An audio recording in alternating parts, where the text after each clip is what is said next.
नमो नमः बच्चों, आज की क्लास में आप लोग का स्वागत करते हैं। आज हम पढ़ेंगे पक्षियों का नाम संस्कृत में। पक्षियों का नाम को उसको संस्कृत में क्या कहते हैं, तो आज हम पढ़ेंगे पक्षियों का नाम। तो यहाँ पे देखो काका। जब हम पाठ पढ़े बच्चों, पंचमा पाठ है चाणक्य वचनानी, तो उसमें भी काका शब्द का प्रयोग आया है। काका टीका है ना। तो कृष्णा ने काला। तो काका यानी होता है कौवा। काका यानी कौवा होता है। सुका यानी तोता। सुका यानी होता है तोता। कोकिला यानी कोयल। कोकिला यानी कोयल होता है। कोयली जो रहता है उसको बोलते हैं। कपोता यानी होता है कबूतर। कपोता यानी होता है कबूतर। मयूरा यानी मोर। मयूरा यानी होता है मोर। उल्लुका यानी उल्लू। बोलने से पता चल रहा है उल्लुका यानी उल्लू। कादम्बका यानी बतख। कादम्बका यानी होता है बतख। और बका यानी होता है बगुला। बका यानी होता है बगुला। अब बका यानी होता है बगुला और कादम्बका यानी होता है बतख। और चटका यानी होता है चिड़िया। चटका यानी चिड़िया होता है। जो छोटे छोटे चिड़िया जो आते हैं ना, घर के आंगन में आते हैं छोटे छोटे, उसी को चटका यानी चिड़िया। जतुका यानी होता है चमगादड़। जतुका यानी होता है चमगादड़। हंसा यानी यानी होता है हंस। गरुड़ा यानी होता है गीद या बाज। एक पक्षी का नाम है गरुड़ पक्षी, जो उसको बोलते हैं गीद या बाज। सुचित्रा यानी होता है नीलकंठ। सुचित्रा यानी होता है नीलकंठ। कुकटा यानी होता है मुर्गा। कुकटा यानी होता है मुर्गा। उसका आवाज जो वैसी रहता है। सतचरछदा यानी कठफोड़वा। सतचरछदा यानी कठफोड़वा, जो लकड़ी को अपने चोंच के माध्यम से खोदते रहते हैं, उसी को बोलते हैं कठफोड़वा। ये तो हो गया पक्षियों का नाम। पक्षियों का नाम हो गया। अब हम आज पढ़ेंगे आगे पाठ 1 का रिवीजन करेंगे बच्चों। पाठ 1 का हम रिवीजन करेंगे। तो अनुवाद को तो आप लोग को पढ़ना है, शब्दार्थ को भी आप लोग को पढ़ना है। हम प्रश्न उत्तर से खाली स्थान तक और हिंदी से संस्कृत अनुवाद तक हम रिवीजन कराएंगे। बाकी को आप लोग खुद तैयारी कीजिएगा, क्योंकि तिमाही परीक्षा आने वाली है। तो पहला प्रश्न, निम्नलिखित प्रश्नों के उत्तर संस्कृत में दीजिए। क्या करना है? निम्नलिखित प्रश्नों के उत्तर संस्कृत में देना है। तो आप लोग शब्दार्थ को अच्छे से पढ़ लेना, ठीक है। तो पहला प्रश्न है, अस्माकं भारत भूमि कीदृशा अस्ति। अस्माकं माने हमारे भारत भूमि कैसी है। तो अस्माकं भारत भूमि चंदन तुल्य अस्ति। हमारे देश की भारत भूमि है, अस्माकं माने हमारे भारत की भूमि चंदन तुल्य, चंदन के समान है। दूसरा क्वेश्चन, अत्र भारते गौः किं मन्यते। अत्र भारते गौ की मन्यते। तो अत्र भारते गौ जनयंत्री मन्यते। जनयंत्री मन्यते, किम के जगह जनयंत्री आएगा। अत्रत्यः सैनिकाः समरभूमि किम गीत्यते। अत्रयः सैनिकः समरभूमि की गीत्य। क्या गीत गाते हैं समरभूमि में, लड़ाई के मैदान में? तो अत्रतः सैनिके समरभूमि श्री गीता गीत्यते। श्री गीता जो है उसके बारे में गाते हैं समरभूमि में, लड़ाई के स्थान पे। अत्र जीवनादर्शे किं जटितम्। अत्र जीवनादर्शे किं जटितम्। तो इसका उत्तर है अत्र जीवनादर्शे मंगलमय मणिभिरामः। मंगलमय मणिभिरामः जटितम्।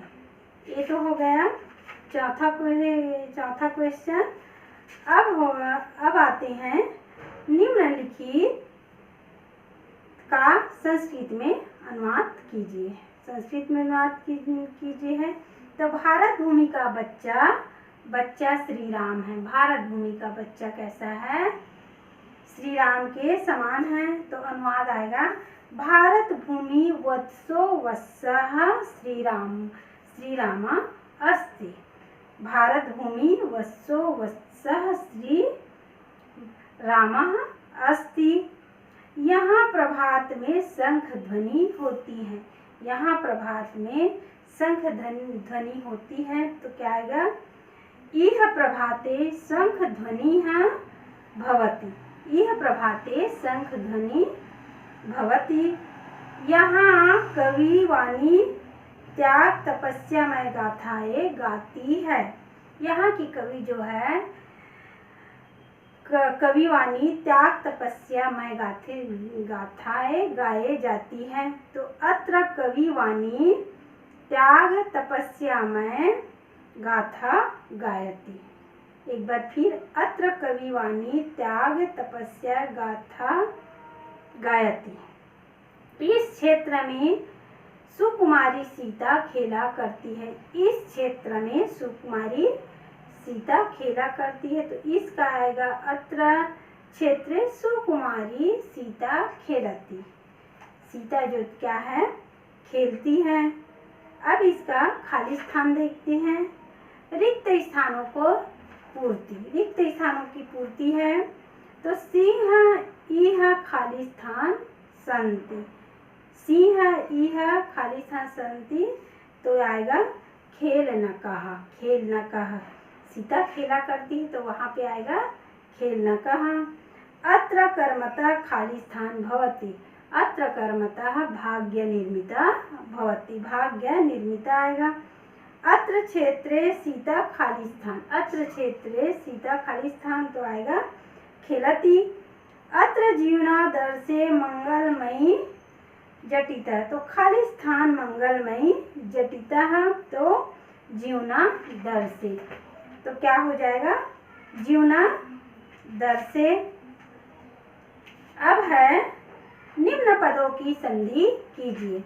दो अलग अलग शब्द है उसको संधि करना है, जोड़ना। संधि विच्छेद यानी होता है एक शब्द को अलग करना, और संधि का मतलब होता है दो अलग अलग शब्द है उसको जोड़ना। तो मानव पहला है मानव धन उपकारी। मानव धन उपकारी होता है तो मानवोपकारी। मानवोपकारी। कर्मतः धन भाग्य निर्मितः। कर्मतः धन भाग्य निर्मितः है तो उसको संधि करेंगे तो आएगा कर्मतो भाग्य निर्मितः। कर्मतो भाग्यो निर्मितः। अब संधि विच्छेद कीजिए। अब क्या करना है? जो शब्द दिया है उसको हम संधि विच्छेद करेंगे। तो आएगा संधि विच्छेद ही विरामः। तो ही धन अविरामः। ही धन अविरामः होगा। दूसरा होगा मणिराभि रामः। मणिराभि रामः यानी होता है मणि धन अभि रामः। मणि धन होता है अभि रामः। अब बच्चों आप लोग को अनुवाद हम बताए थे कि चंदन तुल्य वत्स श्री राम, है ना, उसका आपका अनुवाद क्या होगा? तो भारत की भूमि चंदन के समान है। अनुवाद है, भारत की भूमि कैसी है? चंदन के समान है। यहाँ का प्रत्येक गांव, यहाँ का जो प्रत्येक गांव है तपस्या की भूमि है। क्या है? तपस्या की भूमि है। यहाँ की प्रत्येक बालिका, यहाँ की प्रत्येक बालिका जो है कि बालिका की मूर्ति जो है, बालिका की प्रतिमा जो है कैसी है? प्रत्येक बालिका जो है यहाँ देवी के समान पूजे जाते हैं। और बालक क्या है? यहाँ के बालक जो है श्री राम के समान है। प्रत्येक बालक जो है श्री राम के समान है। मंदिरे पावन जनयंती से मंदिर का पावन कैसे होना चाहिए, है ना? तो उसमें है, इसमें आपके बुक में श्लोक है, तो मैं अर्थ यहाँ पे बता रही हूँ। श्लोक आप लोग अपने बुक से देख लेना बच्चों। यहाँ प्रत्येक मानव का शरीर मंदिर के समान, यहाँ का जो व्यक्ति है, मानव है, उनका शरीर जो है मंदिर के समान क्यों तुलना किया गया है? क्योंकि मंदिर में जाने से अपने मन में स्वच्छता आती है, निर्मलता आती है। उसी प्रकार यहाँ के प्रत्येक मानव का शरीर मंदिर के समान पवित्र है। और सभी मानव क्या है? उपकारी है। सभी मानव के मन में क्या है? उपकार, दया करने की भावना है। शेर से खिलौने की तरह खेला जाता है। यहाँ के बच्चा है जो है शेर से खिलौने के तरह खेलते तो नहीं है शेर के साथ, लेकिन इसका कहने का मतलब हिम्मती है, ताकतवर है, जो हमारे देश के लिए लड़ने के लिए हमेशा तत्पर रहते हैं। और गाय को यहाँ माता के समान पूजे जाते हैं। हमारे देश में गाय को क्या करते हैं? गौ माता के स्थान दिया है, गौ माता के रूप में पूजा जाता है। विश्व की माता कहने से क्या होता है? गौ माता। पूरे विश्व में गाय को गौ माता कहा जाता है पशुओं में, क्योंकि गाय जो है बुद्धिमती है ना, स्नेहकारिणी, मेघावर्धन तुल्य गाय होती है, क्योंकि उसके पास जानवर से बुद्धिमती रहती है, स्नेहकारिणी यानी प्यार देने वाले रहते, बलवर्धक, और उसको दूध को पीते हैं तो हम ताकतवर हो जाते हैं, तो बलवर्धक, इतने सारे गुण जो है गाय में होती है, इसलिए इसको विश्व की माता कहते। यह प्रभाते वत्सा श्री राम, यहाँ के बच्चा जो है कैसा होता है? तो बताया यहाँ की सुबह, यहाँ जब सुबह हम उठते हैं तो शंख की आवाज से, शंख की आवाज, हम पूजा करते हैं तो शंख बजाते हैं, शंख की आवाज, शाम को संगीत की शुरू हो जाती है। हम सुबह शाम जब पूजा करते हैं बच्चों तो शंख बजाते हैं, घंटी बजाते हैं, तो यहाँ की सुबह जो होती है शंख की ध्वनि से होती है। बालिका देवी की प्रतिमा है, बालिका जो है देवी की मूर्ति है, और बच्चा श्री राम है। यहाँ का बच्चा जो है श्री राम है। अत्र कर्म तो कविवाणी है, यहाँ के बच्चों की आवाज जो है कैसी है, किस प्रकार होनी चाहिए? तो यहाँ कर्म से भाग्य का निर्माण होता है। हम अच्छा कर्म करेंगे तो अच्छा फल मिलेगा, और भाग्य का निर्माण करेंगे। यहाँ हम इतना धन दौलत सब कमा रहे हैं, लेकिन उसका कर्म, हमारे कर्म को ही देखा जाएगा और कर्म को ही पूजा जाता है, क्योंकि इंसान की रूप धन दौलत से बढ़कर क्या है? उसकी कर्म कैसी थी, दूसरे के प्रति कैसा था, कर्म ही हमारे साथ जाता है। धन दौलत कुछ साथ में नहीं जाता, कितना भी पैसा रहे, हमारा साथ जो जाएगा तो कर्म को ही लेकर जाएंगे। पुरुषार्थ और निष्ठा के साथ लोगों की भलाई की जाती है। यहाँ के लोग जो है निस्वार्थ से सेवा करते हैं। यहाँ त्याग और तपस्या का मिश्रण है। यहाँ जो भी मनुष्य है वह त्याग और तपस्या करते हैं। जिसकी गाथाएं कवि वाणी में, जिसकी गाथाएं हैं कवियों की वाणी में, कवियों की मुख से इन लोग की गाथाएं सुनने को मिलती हैं, क्योंकि बड़े बड़े कवि है वो अच्छे अच्छे कर्म वाले व्यक्ति की आत्मकथा जो है कविता के माध्यम से बताते हैं, कवि परिचय के माध्यम से बताते हैं, उसकी कर्म की गाथा होती है। अत्र ज्ञान प्रवाहो खालिसन वत्सः श्री राम।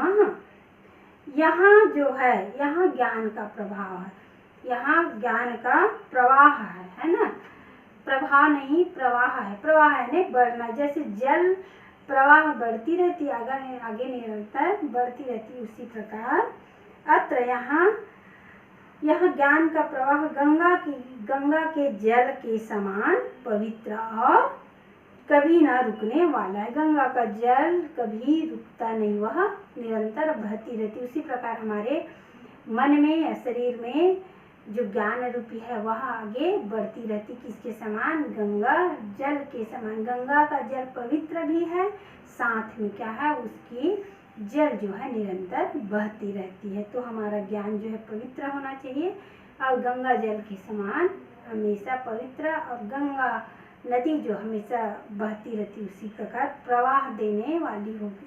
दूसरे को ज्ञान बताना चाहिए और अपने बड़ों से ज्ञान लेना चाहिए। यहाँ की प्रत्येक बालिका देवी की प्रतिमा है और बालक जो है श्री राम का रूप है। ये तो हो गया बच्चों, आज हम पढ़े पक्षियों के नाम और पाठ 1 का रिवीजन किए। प्रथमा पाठा प्रयाण गीतम का रिवीजन किए।